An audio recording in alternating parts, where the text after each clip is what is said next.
Hello everyone, it's Mary Weber, Travel Guru Girl and Caprice Girls on the Go. So today I'm going to give you some tips about what I do when I'm traveling to places like Europe or farther away from home. Even to the US, some of these tips might be coming in handy for you as well. So the first thing that I do is I always wear my heaviest shoes. So whatever shoes are going to be your main walking shoes, whether they're runners or whatever, be sure you wear those on the plane. And the reason being is that you can't easily maybe find another pair of walking shoes that fit you and are comfortable, and so you want to wear those. They're the heaviest, so you want to make sure that you actually have them with you. The other thing that I do is on a long flight, I will wear a compression stocking. So you can get these at some of those health stores, and they can fit you the proper way. But these are a must for flights because you don't want to end up maybe getting a blood clot in your leg or whatever. The older we get, the more we have to be concerned about that. So they come in different sizes and colors as well. So it's a good idea to make sure that you take or wear a pair on the plane. Once I'm on the plane, I switch and take off those shoes and I put on little slipperettes. So they're easy to put on, my feet are comfortable, they're not getting too hot or cramped or anything. So I have these always with me and I wear them on the plane. You certainly don't want to go barefoot on the plane because that can be pretty gross after 8 to 10 hours on a flight. So mine just happens to come in a little carrying case, so that's what I take with me. Then you may want, they usually do give you a small little pillow and a little blanket, but you may want even a neck, one of those neck things. So mine is a blow-up one, and a lot of people have the fuzzy ones and whatever. I just don't want to carry those around because they take up a lot of space and they can get quite heavy. So I choose to have a blow-up one that I take with me. Less space, very light, and easy to, put the air in them. Then I will also make sure that I have all my valuables. So if you are taking a prescription, your pills you have to have with you, of course your money and your passport, any of your itinerary, anything that's really important to you that you can't replace easily. You'll want to make sure that's in your carry-on as well. Another thing is that it can get cool on the plane on a long flight, and you can have a pashmina. I'm using this one. It's black and it's quite light, but it still can be quite warm, and I can wrap it around me, and it just gives me that little bit of warmth.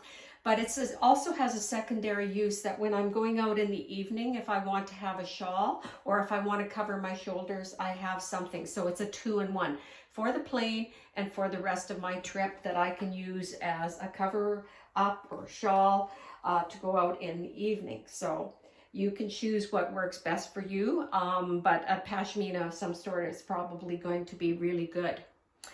More and more on when we're going to other countries, they're trying to reduce the amount of water bottles that are being used. So they're encouraging people, especially on many group trips, to bring your own water bottle with you that you can have refilled.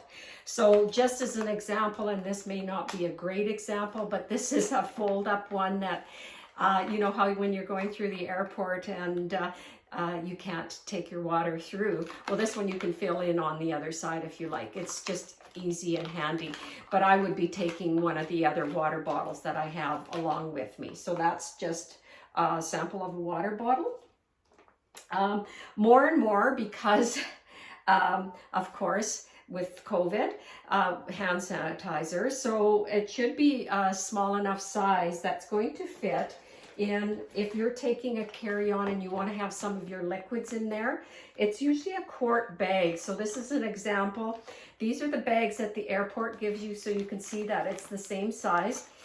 It can't be more than 3 ounces. And so you could have miscellaneous things in there. So I would have that in there as well, and any other liquids that you're taking.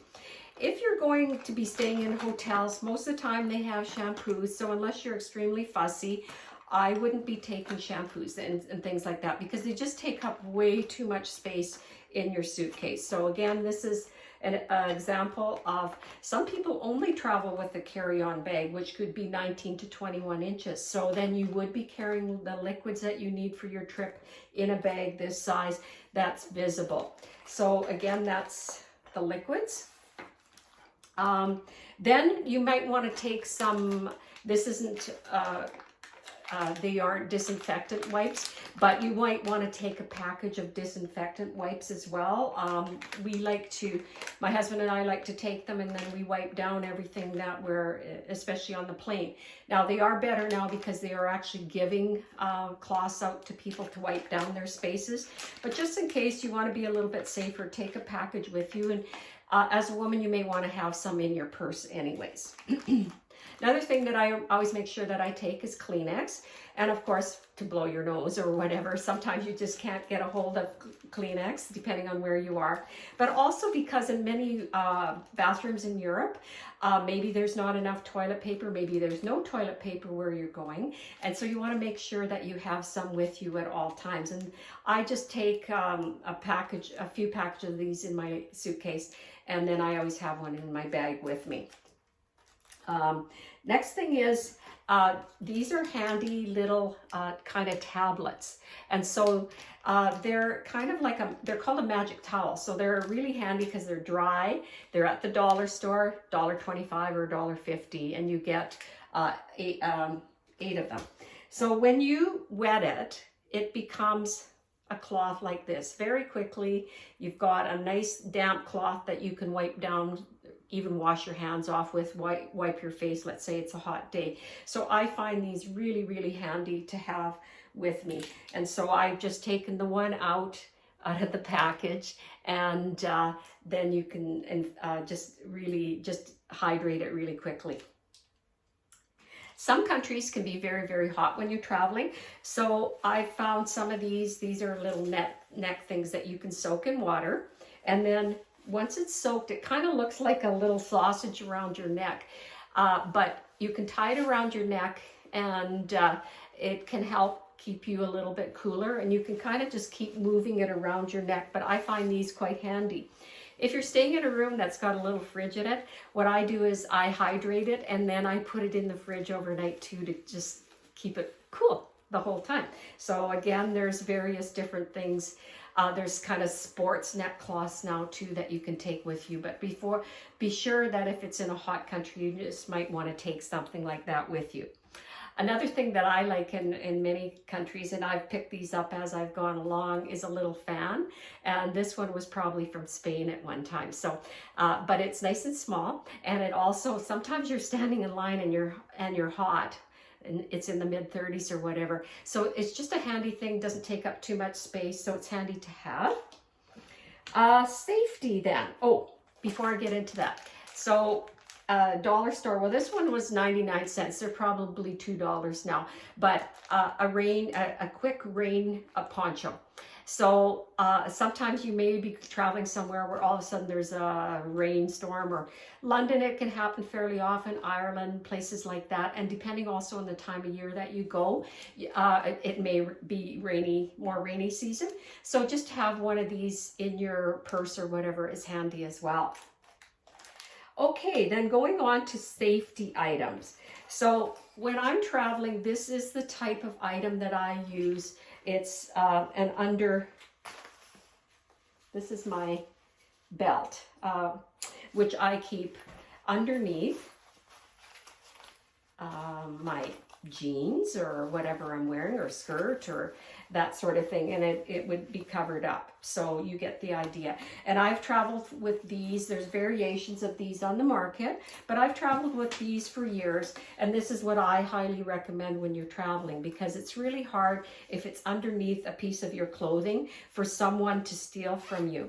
So these will easily hold your passport, stick it in there.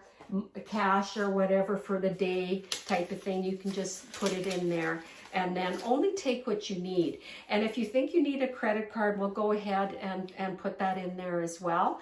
But don't only take what you need for the day is what I'm trying to say. So when I'm talking about money also, whatever country you're going to, or if you're going to Europe, you may want to have some euros. So I always get a few euros before leaving home in order to buy small little things, maybe water or lunch or whatever, or tip someone.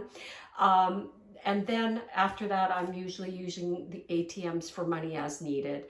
Credit card for large purchases, because that also will protect your purchase. So it's a good thing to do. But if you're buying like little knickknacks at stands, make sure you're buying with cash, because I think you don't want to start using your credit card when you're walking around like that, because you never know about fraud and things like that. So that's the safest thing to do.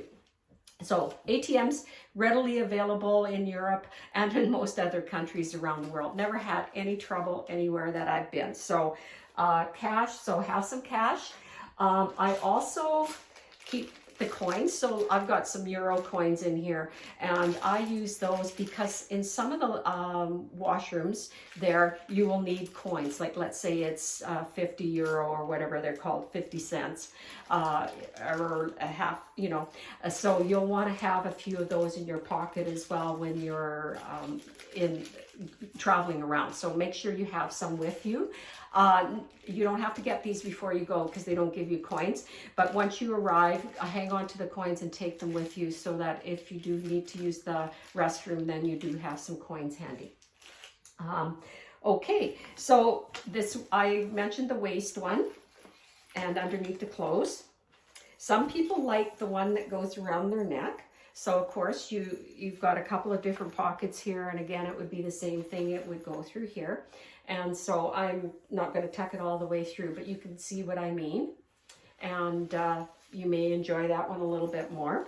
For the women, if you're just going out for the day, you can easily do a bra stash.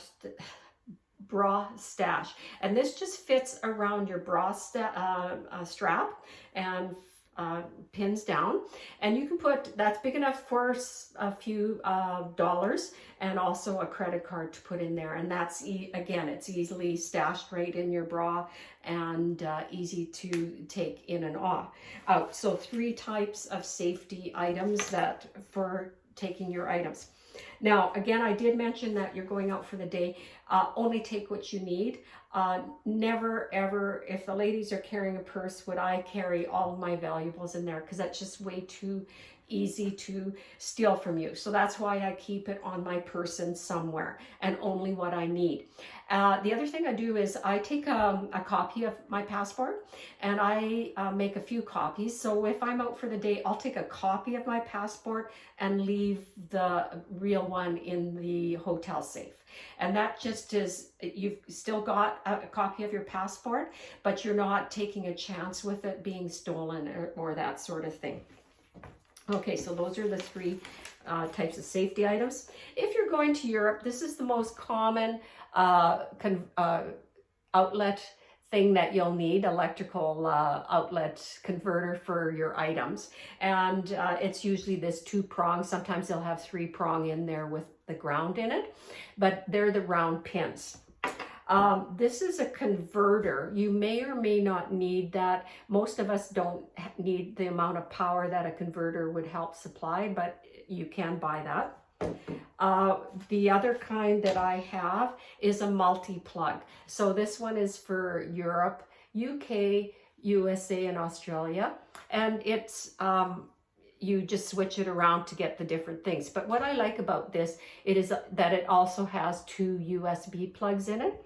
USB plugs can also be found on the back of the TVs. So if you're looking for a USB port somewhere, look on the back of the TV in your room and you'll be able to also charge your device there.